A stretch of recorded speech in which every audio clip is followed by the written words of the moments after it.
नमस्कार दोस्तों, स्वागत है आपका अल्टर स्टडी में। मैं शुभम परगाई आज लाया हूँ प्रैक्टिस सेट नंबर 6। इससे पहले 5 सेट हमारे प्ले लिस्ट में अपलोड हो चुके हैं, आप उन्हें जरूर देखिएगा। और यहाँ पर हम कर रहे हैं प्रीवियस ईयर क्वेश्चन और साथ में कुछ इंपोर्टेंट क्वेश्चन जो हमारे upcoming exam RRB group D और एनटीपीसी के लिए इंपोर्टेंट साबित होने वाले हैं। यहाँ पर हम साथ साइंस और स्ट्रेटेजी कवर कर रहे हैं और ये उन सभी स्टूडेंट के लिए जरूरी है, देख सकते हैं, जिनके सिलेबस में साइंस और स्ट्रेटेजी का पोर्शन पूछा जाता है। यहाँ पे हम एमसीक्यू के साथ साथ उसकी थ्योरी को भी डिस्कस करते हुए कॉन्सेप्ट क्लियर करेंगे। तो चलिए क्लास को शुरू करते हैं। अगर चैनल सब्सक्राइब ना करें तो चैनल को सब्सक्राइब कर दें। पहला क्वेश्चन है, निम्नलिखित में से किसे जैव उर्वरक के रूप में प्रयोग किया जाता है? ऑप्शन है यूरिया, एजोला, खोई या क्लास्ट्रीडियम। तो जैव उर्वरक के रूप में किसे प्रयोग किया जाता है सर? एजोला को। अब देखते हैं एजोला क्या है। एजोला क्या है? एक जलीय फॉर्म है। जैसे ये धान के जब खेत में देखा होगा ना, काई सी उगी रहती है, शैवाल टाइप से मिलती एक शैवाल की तरह मिलती जुलती होती है। और इसका प्रयोग कहाँ कहाँ किया जाता है? एक तो जैव उर्वरक के रूप में, और इसके बायोडीजल बनाने के भी इसका प्रयोग किया जाता है। गाय के चारे के रूप में, और मतलब ये गाय का पौष्टिक आहार के रूप में भी जाना जाता है, और कहीं कहीं इसके पकौड़े भी बनाए जाते हैं। नेक्स्ट क्वेश्चन देखते हैं। नेक्स्ट क्वेश्चन है, निम्नलिखित में बैक्टीरिया से कौन सा रोग होता है? ऑप्शन 1 ए ऑप्शन है चेचक, बी ऑप्शन है तपोदी, सी है मम्स और डी है पीलिया। तो बैक्टीरिया अगर हम बात करते हैं चेचक की, चेचक से होता है वायरस से, मम्स होता है वायरस से, पीलिया होता है वायरस से। तो यहाँ पर ऑप्शन कौन सा? Option number B. तो जो तपोदी रोग है टीबी, वो किससे होता है? होता है बैक्टीरिया से। और ये किसको इफेक्ट करता है? हमारे लंग्स को, हमारे फेफड़ों को प्रभावित करता है टीबी रोग। ठीक है, अब हम देख लेते हैं कुछ टीबी बैक्टीरिया से होने वाले रोगों की ट्रिक। यहां पे एक ट्रिक है, पंडित जी का न्यू टीका है। ये ट्रिक है, क्या है? पंडित जी का टीका न्यू है। याद करिए, पंडित जी का टीका न्यू है।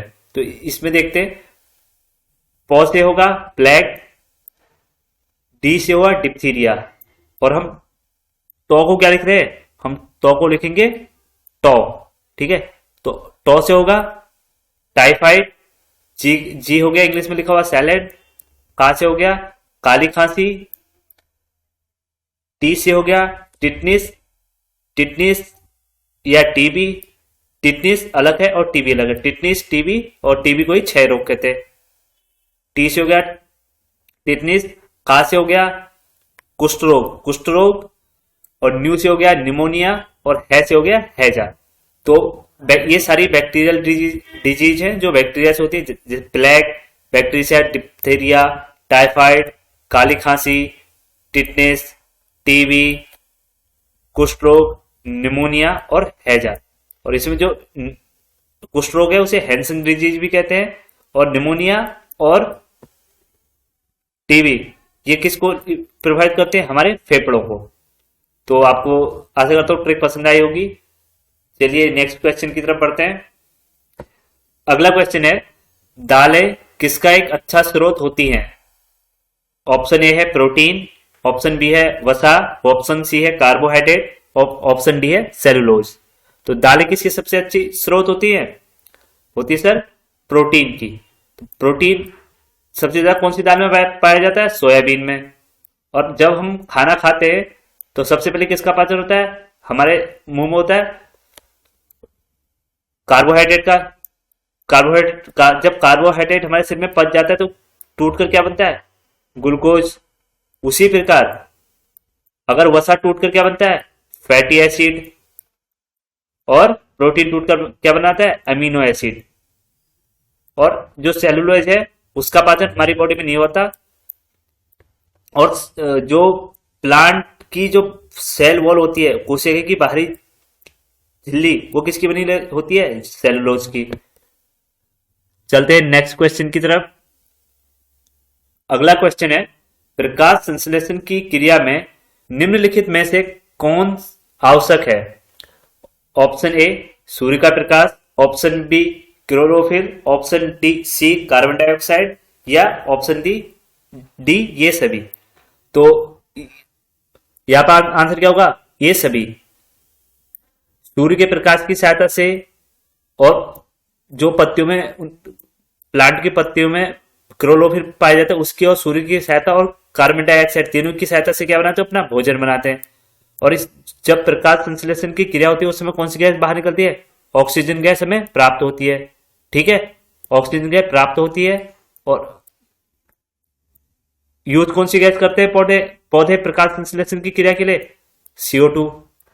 ठीक है, अब ये तो हो गया। अगर क्वेश्चन पूछा जाए प्रकाश संश्लेषण की क्रिया में कौन सी गैस प्राप्त होती है तो होगा ऑक्सीजन। अगर पूछ लिया कि पौधे अपना भोजन ग्रहण करने के लिए कौन सी गैस का प्रयोग करते हैं तो कौन सी होगी, ऑक्सीजन। ठीक है, जैसे हम हमारा भोजन पचता कैसे है, जब हम ग्लूकोज में टूट जाता है उसके बाद ऑक्सीजन के साथ अभिक्रिया करके दहन होता है और तब हमें एनर्जी प्राप्त होती है। वैसे ही पौधों में भी ग्लूकोज की जरूरत होती है उनके भोजन को दहन करने के लिए। जब वो भोजन बनाते हैं, मतलब प्रकाश संश्लेषण की क्रिया से वो अपना भोजन बनाते हैं, इस उस प्रोसेस में वो ऑक्सीजन को रिलीज करते हैं, ऑक्सीजन को वातावरण में छोड़ते हैं और कार्बन डाइऑक्साइड गैस को ग्रहण करते हैं। पर जब वो भोजन ग्रहण करते हैं उस समय वो ऑक्सीजन का प्रयोग करते हैं अपने भोजन के दहन करने के लिए। तो दोनों अलग अलग क्वेश्चन बनते हैं। अगला क्वेश्चन है वाष्पोत्सर्जन मापी यंत्र कौन सा है। Option A hydrometer, option B potometer, option C hygrometer और ऑप्शन डी इनमें से कोई नहीं। तो वाष्पोत्सर्जन मापी यंत्र कौन सा है सर, पोटोमीटर। पोटोमीटर का प्रयोग वाष्पोत्सर्जन मापी के लिए किया जाता है। अब बात करते हैं हाइड्रोमीटर। हाइड्रोमीटर क्या काम करता है सर, तरल पदार्थ के सापेक्षिक घनत्व को मापता है। और इसका दूसरा नाम क्या है, एरोमीटर। ये नीचे लिखा है देख लीजिए। हाइड्रोमीटर या एरोमीटर एक उपकरण है जो तरल पदार्थ के सापेक्षिक घनत्व को मापता है। और हाइड्रोमीटर क्या है, हाइड्रोमीटर क्या मापता है, आर्द्रता को। आर्द्रता को मापता है, ह्यूमिडिटी को, आर्द्रता को। ह्यूमिडिटी क्या होती है, हवा में जल वाष्प की मात्रा को ह्यूमिडिटी कहते हैं। नेक्स्ट क्वेश्चन की तरफ बढ़ते हैं। अगला क्वेश्चन है गर्मियों में सफेद कपड़े क्यों पहने जाते हैं। ऑप्शन ए ऊष्मा के बुरे अवशोषक होते हैं, ऑप्शन बी सस्ते होते हैं, ऑप्शन सी आकर्षक होते हैं, ऑप्शन डी इनमें से कोई नहीं। तो गर्मियों में आंसर क्या, तो गर्मियों में सफेद कपड़े क्यों पहने जाते हैं, क्योंकि सर ये ऊष्मा के बुरे अवशोषक होते हैं। अब इसको थोड़ा समझते हैं। जब भी हम कोई भी लाइट हमारी आंखों पर आती है तो उसका मतलब क्या है, अब हम किसी चीज का, जैसे इस फ्रेम का हम कलर देख रहे हैं व्हाइट, इसका मतलब क्या है, ये वाली सरफेस ना व्हाइट लाइट को रिफ्लेक्ट कर रही है। मतलब जो लाइट सन से लाइट आती है, सन से कौन सी लाइट आती है, तो व्हाइट कलर की किरण आती है। और वो किससे कितने रंगों से मिलकर बनती है, 7। कौन से, बिग व्योर या वेनिला, हैप्पी लाना, ये 7 कलर होते हैं। ठीक है, इन 7 कलर से जब लाइट बनती है तो जब कोई लाइट किसी कलर को परावर्तन कर रही है, मतलब इसका मतलब है क्या है, वही कलर हमें दिखाई देगा। जैसे यहां से लाइट आई, ये हरा है, तो इसका मतलब है ये जो पत्तियां हैं हरे कलर की वेवलेंथ को परावर्तित कर रहे हैं और हमारी आंख में उसका प्रतिबिंब बन रहा है और उससे हमें हरा कलर दिखाई दे रहा है। और जैसे यहाँ पे ये रेड दिख रहा है, इसका मतलब भी ये है कि जब इसकी सनलाइट पड़ रही है इसमें बाकी कलर सब अवशोषित हो जा रहे हैं। रेड कलर को छोड़ के बाकी सब कलर अवशोषित हो रहा है और रेड कलर परावर्तित हो रहा है और हमारी आंखों में पड़ रहा है। इसलिए किसी चीज का कलर यह शो करता है कि वह पदार्थ इस कलर की वेवलेंथ को, तरंग दैर्ध्य को परावर्तित कर रहा है और बाकी को अवशोषित कर रहा है। अब जैसे हम बात करते हैं व्हाइट लाइट, अब जो सन से रे आती है वो व्हाइट होती है पूरी। अगर कोई पदार्थ व्हाइट कलर की लाइट को रिफ्लेक्ट कर रहा है, इसका मतलब वो किसी को भी अवशोषित नहीं कर रहा है, सबको रिफ्लेक्ट कर दे रहा है। तो इसीलिए गर्मियों में हम व्हाइट कलर के कपड़े पहनते हैं, क्योंकि सारी लाइट हम पे व्हाइट कलर के कपड़ों पर पड़ के रिफ्लेक्ट हो जाती है। ठीक है, यहाँ पे लिखा है, आप इसे पढ़ भी लीजिएगा। आशा करता हूं आपको समझ में आया होगा, और कोई डाउट हो तो कमेंट जरूर करिए। अगला क्वेश्चन है निम्नलिखित में से किसे टैक्सोनॉमी का पिता कहा जाता है। तो ऑप्शन है कार्ल लिनियस, अर्नेस्ट हैकल, कोपलैंड या आर एच विटेकर। तो टैक्सोनॉमी का फादर किसे कहा जाता है? कार्ल लिनियस को कहा जाता है टैक्सोनॉमी का फादर। इसका आंसर लगाना भूल गया, कार्ल लिनियस को। ठीक है, कार्ल वॉन लिने, ये भी इसका नाम लिखा हुआ आ सकता है, कार्ल लिनियस का ये भी नाम लिखा हुआ आ सकता है एग्जाम में, कार्ल वॉन लिने। ठीक है, अब बात कर लेते क्लासिफिकेशन की। पहले आया टू किंगडम क्लासिफिकेशन। सबसे पहले वो दिया लोकोमेशन के आधार पे, किसने दिया सर? कार्ल लिनियस ने दिया। एक जगत बनाया उनने प्लांट, एक जगत बनाया एनिमल, प्लांट और एनिमल। फिर दिया थ्री किंगडम क्लासिफिकेशन, किसने दिया सर? अर्नस्ट हैकल ने। पहले दो थे, कौन कौन से थे? प्लांट था, प्लांट तो था ही, लीनियस था आपका, एनिमल भी था, और उनने एक चीज और क्या जोड़ दी उसमें? प्रोटिस्टा ऐड कर दिया। ठीक है, फिर आया four kingdom classification. Four kingdom classification किसका था? फोर किंगडम था, कॉपलैंड था आपका, हर्बर्ट कॉपलैंड। इन्होंने क्या करा? प्लांट था ही, एनिमल था ही, प्रोटिस्टा ऐड करा किसने? अर्नस्ट हैकल ने, और इनने ऐड कर दिया फंगस। और फिर फाइव किंगडम क्लासिफिकेशन दिया इन्होंने आर.एच. विटिकर साहब ने। इन्होंने पांचवा क्या ऐड करा इसमें? इनने ऐड करा मोलस्का। ठीक है, तो पांच किंगडम क्लासिफिकेशन किसने दिया था? फाइव किंगडम दिया था आर.एच. विटेकर ने। ठीक है, फाइव किंगडम क्लासिफिकेशन देख लेते हैं। पहला मोनेरा, प्रोटिस्टा, फंगस, प्लांटिया और एनिमेलिया। थोड़ा इसके बारे में डिस्कस करते हैं। अगर मोनेरा की बात करते हैं तो पहले तो हमारी ह्यूमन जो हमें सेल होती है, सेल कोशिका, वो दो प्रकार की होती है। एक होती है प्रोकैरियोटिक, एक होती है यूकैरियोटिक। अब प्रोकैरियोटिक में क्या होता है? जो उनका न्यूक्लियस होता है, केंद्रक, प्रोकैरियोटिक मतलब उनका केंद्रक अच्छी तरह डेवलप नहीं होता, पूरी तरह बना नहीं होता, तो केंद्रक अब्सेंट पाया जाता है। ठीक है, यूकैरियोटिक में केंद्रक, न्यूक्लियस, नाभिक उपस्थित रहता है। तो सबसे पहले इन्होंने यही करा, जिसमें नाभिक उपस्थित नहीं है, मतलब जो प्रोकैरियोटिक है उसको यहां पर रखा, प्रोकैरियोटिक को। फिर उन्हें देखा कि किसी जीव के, जो किसी लिविंग जीव है, जंतु है, उसके जो बॉडी है वो एक सेल की बनी है, और किसी की बहुत सारे सेलों की मिलकर बनी है, बहुत सारे। तो जिनके एक सेल की मिलकर बनी है उनको उन्होंने नाम दिया यूनिसेलुलर। तो प्रोटिस्टा में रखा उन्होंने यूनिसेलुलर को। ठीक है, यूनिसेलुलर और कौन सी? यूकैरियोटिक सेल, यूकैरियोटिक और यूनिसेलुलर। ठीक है, ये रखा प्रोटिस्टा में। उसके बाद फिर थे बहुत कोशिका, बहुत सेल, जिनका शरीर बहुत सारे सेलों से मिलकर बना है, उनको रखा उनने फंगस में। तो फंगस में कौन से आगे सर? यूकैरियोटिक तो चल ही रहा है, जिनके न्यूक्लियस है उसमें, और साथ में मल्टी सेलुलर भी चल ही रहा है। ठीक है, और क्या आएगा इसमें? और वो आएगा जो ऑटोट्रोफ, जिनका क्या होता है? सेल वॉल पाई जाती है। ठीक है, अब क्या होता है? कोशिका की सबसे बाहरी झिल्ली को सेल वॉल कहते हैं, और उसके अंदर की सबसे बाहरी सेल वॉल, उसके अंदर की सेल मेम्ब्रेन। तो सेल वॉल प्लांट में पाई जाती है, और सेल मेम्ब्रेन हमारे, अगर एनिमल की बात करें, हम लोगों की बात करें, हमारी सबसे बाहरी लेयर कोशिका की होती है सेल मेम्ब्रेन। ठीक है, और जंतु की बात करते हैं तो सेल वॉल होती है। तो जिनके सेल वॉल पाई जाती है उनको वहां पर कहा रखा? फंगस में। और बट वो क्या अपना खाना स्वयं नहीं बना सकते, मतलब वो हेटरोट्रोप्स हैं, उनको भी रख दिया फंगस में। मतलब फंगस में आगे जो यूकैरियोटिक सेल है, मल्टी सेलुलर है, सेल वॉल तो है, किसकी है? काइटिन की है, सेलुलोज की नहीं है। अगर सेलुलोज की होती तो अपना खाना स्वयं बना पाते, तो फंगस अपना खाना स्वयं नहीं बना पाते।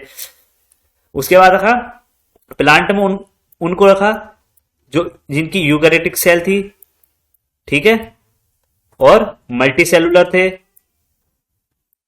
Eukaryotic cell, multi cellular, cell wall किसकी है? सेलुलोज की है, और अगर सेल वॉल सेलुलोज के तो ऑटोट्रोप्स, अपना खाना स्वयं बनाएंगे। स्वपोषी होते प्लांट। उसके बाद आए मैमल, मैमिलिया। इसमें क्या रखा, मल्टी सेलुलर तो है ही, यूकैरियोटिक सेल और without out cell wall, without cell wall के जो थे उनको रखा एनिमल में। ठीक है, तो आशा करता हूं आपको चीजें समझ में आई होंगी। चलिए नेक्स्ट क्वेश्चन की तरफ जाते हैं। और कोई डाउट हो तो आप बेझिझक नीचे कमेंट करिए, मैं जरूर रिप्लाई करूंगा। अगला क्वेश्चन देखते हैं। घरों में विद्युत संयंत्र जोड़े जाते हैं। ऑप्शन ए श्रेणी में, ऑप्शन बी समांतर में, ऑप्शन सी मिश्रित क्रम में। तो घरों में जो जोड़े जाते हैं वो जोड़े जाते हैं सर किसमें, पैरेलल में।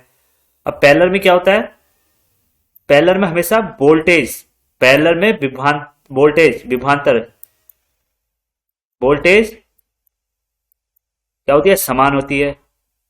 और सीरीज में हमेशा करंट समान होती है। ठीक है, अगर हम बात करते हैं इनका फॉर्मूला, सीरीज और समांतर का फॉर्मूला। सीरीज का फॉर्मूला क्या होता है, अगर सीरीज में रेजिस्टेंस जुड़े हैं और कुल प्रतिरोध, सीरीज में अगर प्रतिरोध जुड़े हैं, कुल प्रतिरोध निकालने का फॉर्मूला क्या होता है, आर बराबर R1 plus R2 plus R3। ये होता है अपने सीरीज का फॉर्मूला। अगर बात करते हैं पैरेलल में तो उसका होता है 1/R, आर इक्विवेलेंट मतलब टोटल आर बराबर 1/R1 plus 1/R2 plus 1/R3। ये होता है समांतर क्रम का। चलते हैं नेक्स्ट क्वेश्चन की तरफ। अगला क्वेश्चन है, सूखी बर्फ होती है ठोस, carbon monoxide, carbon dioxide, sulphur dioxide या हाइड्रोजन परऑक्साइड। तो ड्राई आइस किसे कहते हैं, ठोस कार्बन डाइऑक्साइड को, ठोस कार्बन CO2 को। जब ठोस कार्बन डाइऑक्साइड को हम -78 डिग्री टेम्परेचर पे ले जाते हैं तो क्या बन जाती है, ड्राई आइस। अगर इसे फ़ारेनहाइट में बात करते हो -109 डिग्री सेंटीग्रेड। ठीक है, और बढ़ते हैं नेक्स्ट क्वेश्चन की तरफ। क्वेश्चन है, किसी रासायनिक यौगिक की सबसे छोटी इकाई क्या होती है। ऑप्शन ए परमाणु, option B electron, option C proton, option D अणु। तो इसका आंसर क्या होगा, आंसर होगा अणु। अणु क्यों होगा सर, क्योंकि पूछा गया है रासायनिक यौगिक की। अगर यहीं पर पूछा जाता कि पदार्थ की, तब क्या होता, तब होता परमाणु। अगर पूछा गया रासायनिक यौगिक तो होगा। अगला क्वेश्चन है, प्रकाश के परावर्तन के नियम के अनुसार आपतन कोण परावर्तन कोण से बड़ा होता है, आपतन कोण परावर्तन कोण के बराबर होता है, या आपतन कोण परावर्तन कोण से छोटा होता है, या ऑप्शन नंबर डी है सभी सत्य हैं। अब प्रकाश का परावर्तन का नियम क्या होता है, एक मिनट, जैसे ए रे आई, ये अभिलंब हो गया, ये एक्सिस होगी, यहां से कोई लाइट रे आई। प्रकाश परावर्तन क्या कहते हैं, जब कोई लाइट रे, जब कोई प्रकाशीय किरण उसी माध्यम से आके वापस उसी माध्यम में चले जाते, उसका प्रकाश का परावर्तन नियम कहते हैं। और इसमें क्या होता है, एक नियम होता है साइन आई बराबर आपतन कोण किसके, साइन आर के बराबर होता है, पहला नियम। ठीक है, तो ये जो भी कोण बनते हैं हमेशा अभिलंब के साथ बनते हैं। तो इसमें क्या होता है, आपतन कोण परावर्तन कोण के बराबर होता है। तो ऑप्शन देखते हैं, आपतन कोण परावर्तन कोण से बड़ा होता है, पहला गलत। आपतन कोण परावर्तन कोण के बराबर होता है, तो answer number option number B होगा सही आंसर। अगला क्वेश्चन देखते हैं, ठोस से द्रव में पदार्थ की अवस्था परिवर्तन किसे को कहते हैं, वाष्पन को, गलन को, क्वथनांक, या इनमें से कोई नहीं। तो आंसर क्या होगा इसका, ठोस से अगर कोई चीज लिक्विड से सॉलिड में, ठोस से लिक्विड में हो रही है तो उसे क्या कहेंगे, गलनांक। देखिए अगर कोई चीज सॉलिड है, सॉलिड से लिक्विड में जा रही है तो उसे कहेंगे मेल्टिंग, गलनांक। क्या कहेंगे, गलनांक। ठीक है। अगर वही लिक्विड से वापस सॉलिड में आ रही है, इसको कहेंगे हिमांक। इसे कहते हैं हिमांक, मतलब फ्रीज हो रही है, फ्रीज में रखते ना बर्फ बन जाती है, हिमांक। अगर कोई चीज लिक्विड से गैस में बदल रही है, इसको कहेंगे वेपराइजेशन, वाष्पन। ठीक है। अगर कोई चीज गैस से लिक्विड में आती है, इसे कहते हैं संघनन, कंडेंसेशन। ठीक है। अगर कोई पदार्थ सॉलिड से डायरेक्ट ही गैस में परिवर्तन हो जा रहे हैं बिना लिक्विड में परिवर्तन हुई, यहां से एक स्टेट है, देखिए एक बार, कोई पदार्थ ऐसे डायरेक्ट बिना लिक्विड में परिवर्तन हुए सीधे गैस में परिवर्तन हो जाते, इस प्रोसेस को कहते हैं सब्लिमेंटेशन, मतलब ऊर्ध्वपातन, हिंदी में ऊर्ध्वपातन। ठीक है, ऊर्ध्व। ठीक है। और कोई पदार्थ गैस से, अगर कोई गैस डायरेक्ट बिना लिक्विड में चेंज हुए सीधे सॉलिड में परिवर्तन हो जा रही है, उसे कहते हैं रिवर्स सब्लिमेंटेशन। ये कौन सी गैस शो करती है? ठोस carbon dioxide gas. Carbon dioxide को हाई प्रेशर और लो टेम्परेचर करोगे तो सॉलिड में परिवर्तन हो जाएगी, इसे कहते हैं रिवर्स सब्लिमेंटेशन। अगला क्वेश्चन है सॉरी, ठोस कपूर से कपूर वाष्प बनाने की प्रक्रिया को क्या कहते हैं? ऑप्शन ए ऊर्ध्वपातन, ऑप्शन बी वाष्पीकरण, और ऑप्शन सी पिघलना, या ऑप्शन डी इनमें से कोई नहीं।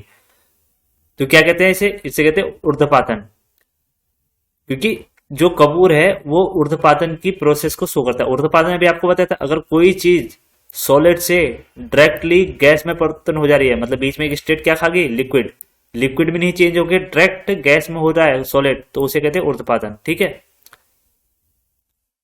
तो इसके कुछ और एग्जांपल देख लेते। एक तो कपूर हो गया, नेफ्थलीन, आयोडीन, एंथासीन और कार्बन डाइऑक्साइड, ठोस कार्बन डाइऑक्साइड, ये आपको लिखे हुए मिल जाएंगे। Kapoor, naphthalene, ammonium chloride, NH4Cl, एंथासीन, ये हैं इसके एग्जांपल। याद कर लीजिएगा, बहुत इंपॉर्टेंट है। अगला क्वेश्चन है, ध्वनि की चाल अधिकतम होती है, ऑप्शन ए जल में, वायु में, निर्वात में, या इस्पात में। तो इसका आंसर होगा सर इस्पात में। सॉलिड में सबसे ज्यादा होती है सॉलिड में, फिर होती है उससे कम होती है लिक्विड में, और उससे कम होती है गैस में। गैस में सबसे कम होती है, क्योंकि जो लाइट वेव है कौन सी वेव है? Mechanical wave. अगर हम लाइट वेव की बात करते हैं तो वेव दो प्रकार की होती है, एक होती है इलेक्ट्रोमैग्नेटिक वेव, एक होती है इलेक्ट्रोमैग्नेटिक वेव, एक होती है मैकेनिकल वेव। जो मैकेनिकल वेव है तो उसमें हमें मीडियम की जरूरत होती है, मतलब मैकेनिकल जो वेव है उनको प्रोपोगेट करने के लिए, संचरण करने के लिए किसकी जरूरत होती है? माध्यम की। पर जो इलेक्ट्रोमैग्नेटिक वेव है उनको माध्यम की जरूरत नहीं होती। तो इलेक्ट्रोमैग्नेटिक वेव कौन कौन सी है? Light, microwave, infrared, x rays, ultraviolet rays और रेडियो वेव। जो महंगी वेव्स है ना सारी, ये इलेक्ट्रोमैग्नेटिक वेव है। जो मैकेनिकल वेव है जैसे sound wave, water wave. Sound wave को क्या कहते हैं? अनुदैर्घ्य तरंग। और मैकेनिकल वेव भी दो प्रकार की, कौन कौन सी है सर? अनुदैर्घ्य और अनुप्रस्थ। इसको जरा देख लेते हैं। देखते हैं अनुदैर्घ्य तरंग। अनुदैर्घ्य तरंग क्या हो रही है? अब इसमें क्या होता है? अनुदैर्घ्य तरंग में जो माध्यम के, मतलब जिस मीडियम में वो जा रही है वेव, उस माध्यम के कण वेव की दिशा के समांतर है। मतलब ये अगर कण जा रही है किरण, और कण भी ऐसे जा रहे हैं, तो इसको कहेंगे अनुदैर्घ्य तरंग। अनुदैर्घ्य तरंग में माध्यम के कण कंपन की दिशा तथा तरंग की दिशा समान होती है। मतलब क्या कह रहा हो? जैसे ये देखो आप कण, ये जो इसके कण है ना छोटे छोटे, इस पार्टिकल को देखिए, ये आ रहा है इधर को, पार्टिकल भी इधर आ रहा है, और ये वेव, ये आप देख रहे हैं वेव भी इधर को आ रही है। वेव की डायरेक्शन भी यही है, और एक कणों की मूवमेंट की डायरेक्शन देखिए आप, इधर कोई मूवमेंट हो रहे हैं, इधर को मूवमेंट हो रहे हैं। तो मतलब क्या है? माध्यम के कणों की कंपन की दिशा वो इसी डायरेक्शन में कंपन हो रहे हैं, और वेव की दिशा दोनों अगर समांतर हैं, ऐसे हैं, इसे इसे कहते हैं समांतर। अगर दोनों समांतर हैं तो इसको क्या कहेंगे, साउंड वेव। और ये किसी भी माध्यम में उत्पन्न की जाती हैं। ठीक है, अब देखते हैं अनुप्रस्थ तरंग। अनुप्रस्थ तरंग में क्या है, जो माध्यम में ध्वनि की चाल कणों की कंपनी की दिशा के लंबवत होती है। अब यहाँ पे क्या होता है, लंबवत। अब देखिए वेव कैसे प्रोपोगेट कर रही है, यहाँ पे मैं कलर चेंज करता हूं। वेव प्रोपोगेट हो रही है, वेव हो रही है ऐसे, वेव ऐसे जा रही है, ऐसे जा रही है, यहां से देखो ऐसे ऐसे बन रहा है। यहां पे कैसे बन रही थी वेव, ऐसे कॉन्ट्रैक्ट, रियल फ्रैक्शन कॉन्ट्रैक्ट, ऐसे चल रही थी। तो यहाँ पे कैसे चली, ऐसे। अब देखो ये वेव जा रही है और कण कैसे जा रहे हैं, इस कण को ध्यान से देखिए, कण कैसे प्रोपोगेट है, ऊपर को। ये कण, इस कण को देखिए कहां, ऊपर को, ये ऊपर को जा रहा है। तो इसमें क्या होता है, जो वेव की ध्वनि की चाल की दिशा होती है उसके जो लंबवत होती है, किसकी, उसकी डायरेक्शन, कणों की। कण कहां वाइब्रेट होते हैं, लंबवत। तो ऐसे कुछ रिलेशनशिप ऐसे बनता है। ये अगर वेव है और ये क्या होते हैं, एटम, ऐसे मूवमेंट करते हैं। तो इस वेव को कहेंगे हम अनुप्रस्थ तरंग। आशा करता हूं आपको समझ में आया होगा। चलते हैं नेक्स्ट क्वेश्चन की तरफ। नेक्स्ट क्वेश्चन है, भारतीय रेल का आरंभ किस सन में हुआ। Option A 1953, option B 1853, option C 1895, option D 1858। तो इसका आंसर क्या होगा, सॉरी, ऑप्शन डी 1853। किसके कार्यकाल में, लॉर्ड डलहौजी के कार्यकाल में। 16 अप्रैल 1853 में कहा, बंबई से ठाणे के बीच चली थी पहली ट्रेन। कितने किलोमीटर चली थी, 34 किलोमीटर। ठीक है, और इसमें 3 इंजन का प्रयोग किया गया था। कौन कौन से इंजन थे वो, साहिब। 3 इंजन कौन कौन से थे, साहिब, सुल्तान और सिंध। ये 3 इंजन जुड़े थे इस पहली ट्रेन में, ये भी पूछा जा सकता है।